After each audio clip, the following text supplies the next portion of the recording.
आज हम physics start करते हैं। तो फिजिक्स में हम अपना पहला चैप्टर देखते हैं, unit and dimension analysis.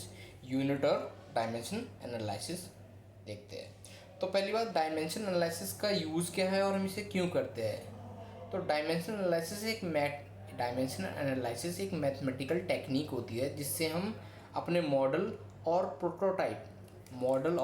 Prototype को कोरिलेट करते हैं। कहने का मतलब यह है, जैसे मॉडल मतलब एक छोटा खिलौना बनाया पहले हमने, हमें रियल लाइफ में जो स्ट्रक्चर बनाना है वो हो गया हमारा प्रोटोटाइप। जैसे हमें कोई डैम बनाना है तो डैम हम सीधा जाके फील्ड में जाके तो बनाएंगे नहीं। तो सबसे पहले हम क्या करेंगे, एक छोटा सा डैम बनाएंगे। छोटा सा हमने एक डैम बनाया सपोज, ठीक है। अब इसके पीछे वाटर प्रेशर आ रहा है, सपोज इसके पीछे पानी का प्रेशर आ रहा है। 1 मीटर का डैम बनाया सबसे पहले हमने 1 मीटर का डैम बनाया। और 1 मीटर के डैम पे हम देख रहे हैं कितना पानी आ पा रहा है, कितना प्रेशर, पानी का प्रेशर ये ले पा रहा है। अब जितना ये ले पा रहा होगा उसी को हम क्या कर देंगे, अपने रियल लाइफ में उसको इनलार्ज कर देंगे, मतलब कि बड़ा बना देंगे। मान लो यार 1 मीटर का ब्रिज मान लो 10 न्यूटन की फोर्स ले पा रहा है।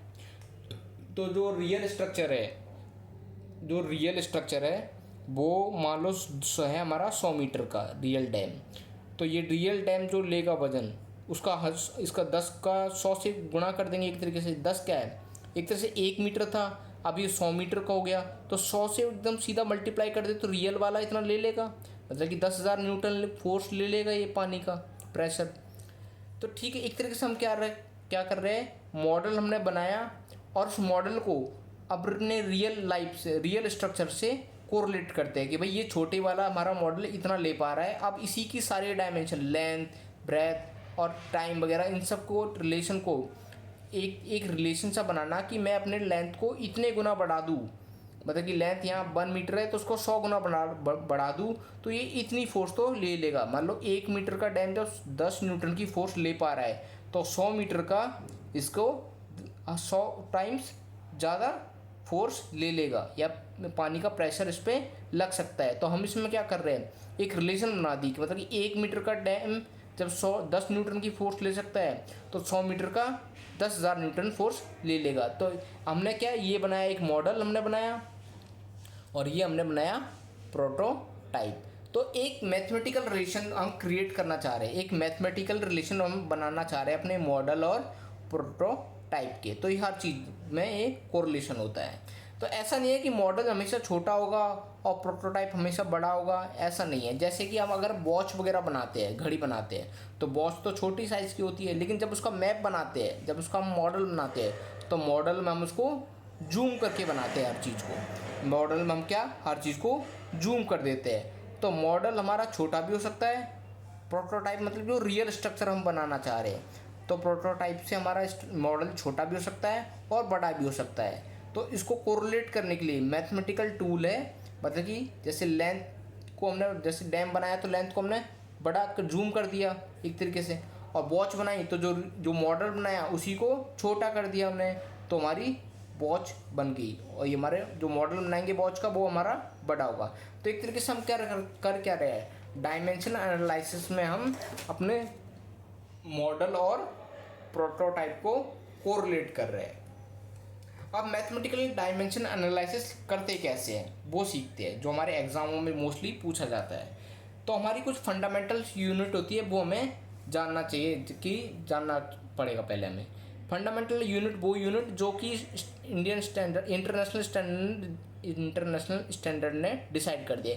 इंटरनेशनल स्टैंडर्ड मतलब कि एक ऐसा स्टैंडर्ड, क्योंकि जैसे देखो हम टेम्परेचर को कहीं जगह केल्विन में भी नापते हैं, कहीं जगह फ़ारेनहाइट में भी नापते हैं और कहीं जगह डिग्री सेल्सियस में भी नापते हैं। हर जगह अलग अलग यूनिट होती है, तो स्टैंडर्ड यूनिट होनी चाहिए ना, ताकि जो हर जगह जान सके कि मतलब कि भाई तो केल्विन एक ऐसी यूनिट हो गई जिसे भाई उसको केल्विन में टेम्परेचर को हम नाप सकते हैं, या उसके हर जगह जाना जा सकता है।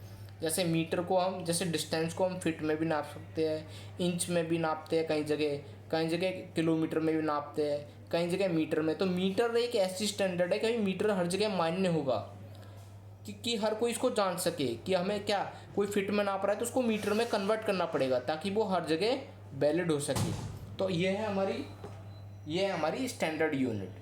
तो ये क्या है, ऐसा यूनिट जो होती है वो होती है स्टैंडर्ड यूनिट, ताकि वो हर जगह वैलिड हो सके उसे कहते हैं एसआई यूनिट।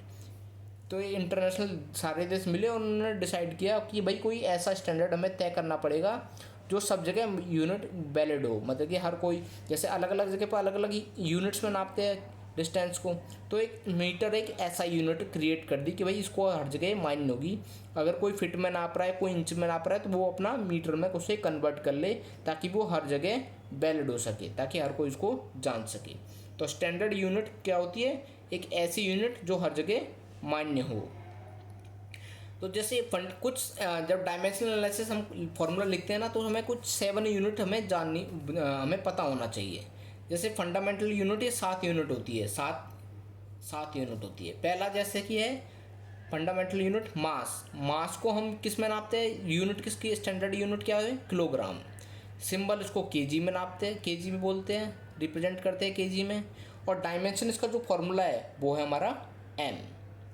जो मास का यूनिट है किलोग्राम और सिंबल इसका है केजी और डायमेंशन फॉर्मूला है एम। और फंडामेंटल यूनिट लेंथ की है मीटर और सिंबल है एम और डायमेंशन सिंबल है एल। टाइम को नापते हैं ऐसा यूनिट सिंबल टाइम की ऐसा यूनिट है सेकंड, सिंबल है इसका एस और डायमेंशन फॉर्मूला इसका टी। ये मेन तो ये 3 ही है। और उसको टेम्परेचर को ऐसा यूनिट क्या है? केल्विन, सेल्सियस, फ़ारेनहाइट और भी होती है, लेकिन केल्विन इसकी ऐसा यूनिट है। के से को रिप्रेजेंट करते हैं और डायमेंशन सिंबल इसका के ही है। फंडामेंटल यूनिट और देखते हैं इलेक्ट्रिक करंट। करंट क्या है? फ्लो ऑफ चार्ज, इलेक्ट्रॉन का बहना ही करंट होता है। तो इसकी जो यूनिट है वो है एम्पेयर, सिंबल इसका है ए और डायमेंशन सिंबल भी इसका ए ही है। अमाउंट ऑफ सब्सटेंस, कोई चीज़ को नापना है, किसी चीज़ को। केमिस्ट्री में हम देखा होगा ना, अमाउंट ऑफ सब्सटेंस उसको किस में नापते हैं? मोल में। सिंबल MOL, डायमेंशन फॉर्मूला भी इसका MOL ही है। और एक होती है इंटेंसिटी ऑफ लाइट। लाइट कैसी आ रही है, मतलब कमरे में हम लाइट जल रही है तो ये कैसी है, इंटेंसिटी कैसे बताएंगे इसको? इसको नापते हैं हम कैंडेला में। इसकी यूनिट है कैंडेला, ठीक है। और रिप्रेजेंट भी इसको कैंडेला से ही करते हैं, ठीक है। तो ये इसकी होगी डायमेंशन क्वांटिटीज़। ये हुई 7 फंडामेंटल यूनिट्स हमारी। ये कौन सी होगी? 7 फंडामेंटल यूनिट्स। इन्हीं को यूज़ करके हम डायमेंशन फॉर्मूला कैलकुलेट करते हैं। जैसे एक्सेलरेशन का फॉर्मूला देखते हैं। जैसे पहले स्पीड का ले लेते हैं। अब स्पीड का मुझे डायमेंशन फॉर्मूला लिखना है, मान लो। तो स्पीड क्या होती है? Distance upon time. डिस्टेंस, कोई डिस्टेंस को हम मेजर करेंगे, लेंथ ही होती है डिस्टेंस एक तरीके की। तो डिस्टेंस को किस में मेजर करते हैं? ऐसा यूनिट क्या है? मीटर, मतलब कि मीटर में मेजर कर सकते हैं ऐसा यूनिट। और इसको डायमेंशन सिंबल क्या है? डिस्टेंस का डायमेंशन सिंबल, डिस्टेंस क्या है? लेंथ ही एक तरीके से। तो लेंथ की डायमेंशन फार्मूला क्या होता है? एल। तो डिस्टेंस का डायमेंशन फार्मूला क्या हो गया? सिंबल क्या हो गया? एल। और टाइम का हमारा डायमेंशन सिंबल होता है टी। तो देखो, तो 1/t को मैं कैसे लिख सकता हूँ? कोई चीज़ अगर 1/t है तो उसको और कैसे लिख सकता हूँ? t की पावर -1 भी लिख सकता हूँ मैं उसको। तो l और t की पावर -1, ये हो गया स्पीड का डायमेंशन फॉर्मूला। क्योंकि यहाँ पे मास 0 है तो m को 0 लिख देंगे। और l कुछ ऊपर जब कुछ दे नहीं रखा, इसका मतलब 1 है। और टाइम को t-1। तो अगर मैं स्पीड का डायमेंशन फार्मूला अगर मुझसे पूछे, डायमेंशन एक्सप्रेशन अगर कोई मुझसे पूछे, तो क्या डायमेंशन एक्सप्रेशन क्या होगा? ml t-1। ये हो गया मेरा डायमेंशन एक्सप्रेशन। कोई अगर मुझसे पूछे कि भैया फोर्स का डायमेंशन फार्मूला क्या होगा? फोर्स का डायमेंशन फार्मूला, तो फोर्स होती है मास इंटू एक्सीलरेशन। तो पहले तो मुझे एक्सीलरेशन का पता होना चाहिए। अब एक्सीलरेशन मेरा क्या होता है? एक्सीलरेशन होता है स्पीड अपॉन टाइम। स्पीड का मैंने देखा क्या होता है? l t-1 और टाइम का t। तो ये क्या हो गया? 1/t को मैं क्या लिख सकता हूँ? टी की पावर -1, तो एल टी की पावर -1 पहले से ही था, 1/डिवाइड में था, तो टी के ऊपर जाके -1, तो क्या हो गया एल टी की पावर -2। अब क्योंकि मास तो यहाँ 0 है, तो m0 एल टी -2, ये हो गया इसका डायमेंशन फार्मूला।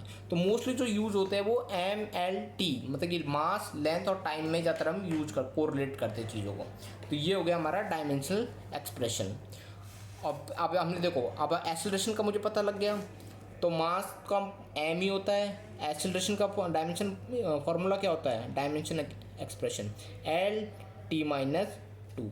तो फोर्स का डायमेंशन फार्मूला क्या हो गया, ML-t-2। ये हो गया हमारा किसका डायमेंशनल एक्सप्रेशन है, ये हो गया हमारा फोर्स का डायमेंशन एक्सप्रेशन। तो thank you everyone, next lecture में आगे कैरी और